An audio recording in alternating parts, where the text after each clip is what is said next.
գույնը դա մի շատ կախարդական բան է, գույնը տրամադրություն է, գույնը մարդու ներքին աշխարհ է, եթե այսպես փորձառու աչք ունես, դու մարդու արտաքինից իր հակուկապից անմիջապես զգում ես, թե ներսում ով է,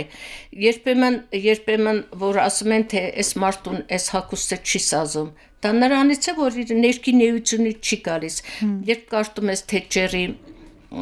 հուշերը, ինքը շատ մեծ տեղ էր տալիս արտաքինին եւ միշտ ասում էր արտաքինը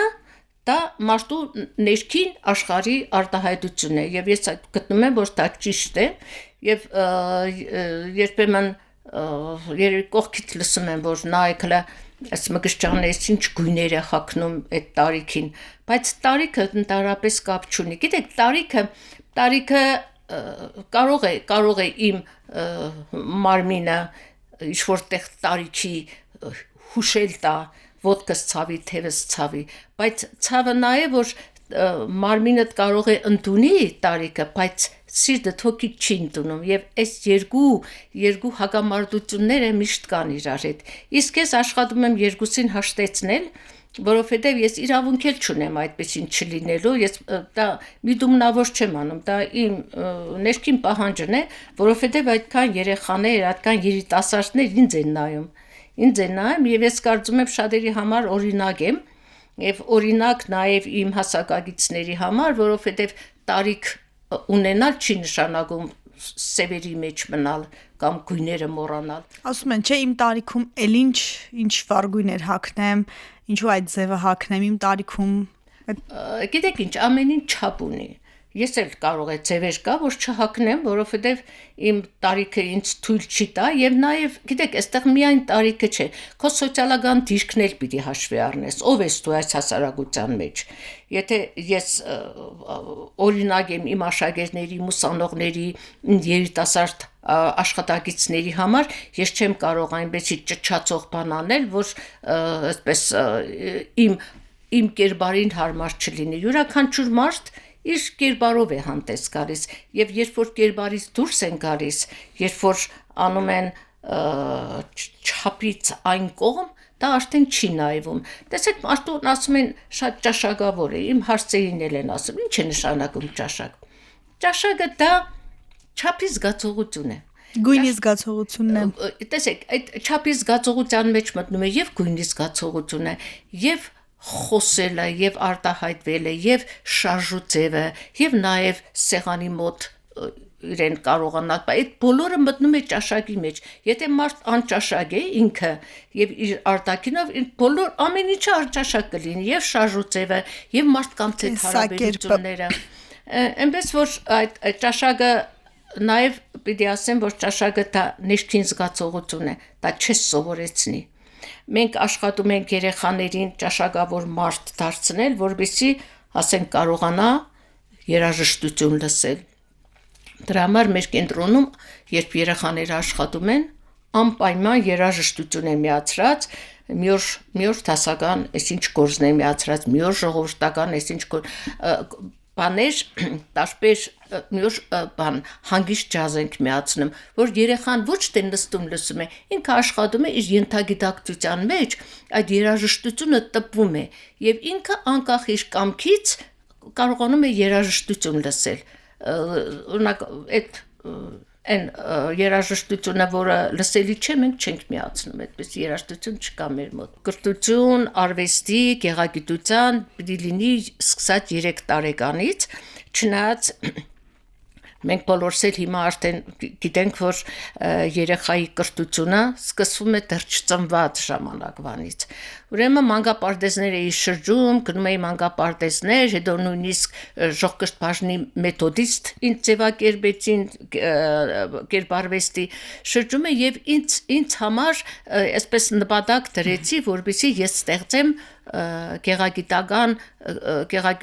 այսպես թեկումով մանկապարտեզ, որտեղ ես ուզում եի 3 տարեկան երեխաներից սկսել այդ կրթությունը։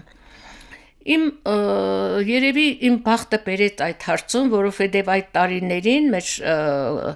քաղաքոմի քարտուղարներ երջանկահիշատակ Ռոբերտ Արզումանյանը, որը շատ գեղագետ մարդ էր, քաղաքական գործիչ լինելով հանդերձ, եւ ես իմ մտքերով կիսվեցի իրեն հետ ու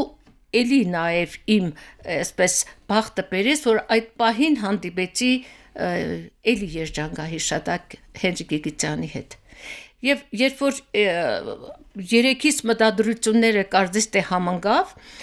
Ռոբերտ Արզումանյանը ինձ ասեց դուք քաղաքում հարմար տեղ գտեք, մենք ձեզ տեղ տանք, որովհետև ինձ ասեց դուք մանկապարտեզ չէ, բայց կարող եք այդպիսի մի կենտրոն ունենալ, մանկապարտեզը ասեց թե այնտեղ տնտեսություն է, սնունդ է, դուք երևի չկարողանաք ու 78 թվականին ես գտա հարմար տեղ եւ մեր Լենինագանի Ժողկրթ-բաժնի մանկական պատկերասրահ կազմակերպվեց հենց այդ շենքում քաղաքի կենտրոնում, որ հիմա Արգելոս թանգարանի տարածքում է գտնվում, հետագայում իհարկե ես այդ շենքը իմ աշխատանքի այդ արդյունքում ընդարձակվեց, փոքրիկ մի տարածքի դարձավ 1200 քառակուսի մետրանոց երկհարկանի գեղեցիկ մի շինություն, որ հիմա մենք աշխատում ենք։ Սանա երեխաների մեջ մանուկ հասակից ամենափոքրից ձեր ասած 3 տարեկանից գեղագիտական դաստիարակությունը, նկարչությունը ինչ է փոխում հիմա այս սերունդը նկարող, երգող, արվեստին շատ ավելի մոդեռն, քան ձեր նշած 70-ականներին, ինչ է փոխում, ինչպիսին են դառնում երեխաները։ Հիմա շատ ծնողներ երեխաներին ամեն տեղ տանում են, վազեցնում են եւ բարի, բայց դրա այն խոր իմաստը հատկապես նկարչության ինչն է, օրինակ ասենք 3 տարեկան երեխան սկզբում ճիշտ մի հատ մեջբերում անեմ մի բանից, որ ես սկսեցի, շատերը սկսեցին քննադատել ինձ, նույնիսկ հոդվածներ էին գրում իմ թեմ, թե այդ ինչ բաներ է անում 3 տարեկան երեխան նոր դեռ խոսել էլ չգիտի, ինքը ուզում է նկարչություն սովորեցնել, բայց տեսեք ինչումն է հարցը։ Երբ երեխային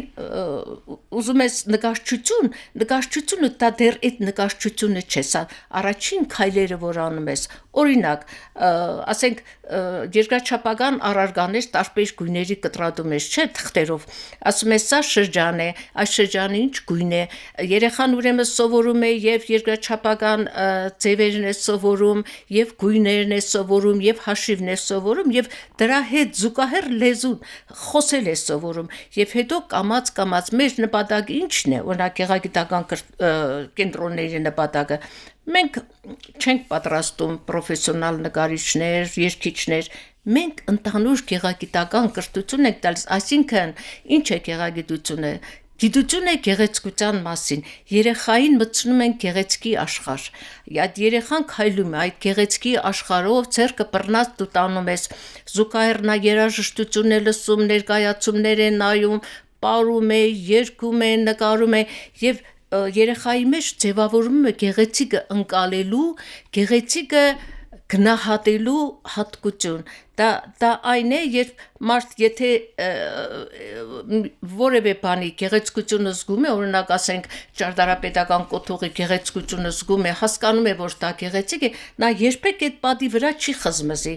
երբեք չի փչացնի, այսինքն երբ ճանաչում է երեխան գեղեցիկը, պահպանում է, սիրում է, իսկ գեղեցիկն ինչ է, գեղեցիկ ինքը բարությունն է, բարություն, որ աշխարհում հիմա անչափ պակաս է, որի պակասը մենք զգում ենք։ Տիկին Սոնա, դուք հենց եկաք, ես հենց գեղեցկությունը ձեր մեջ տեսա, գույների մեջ տեսա,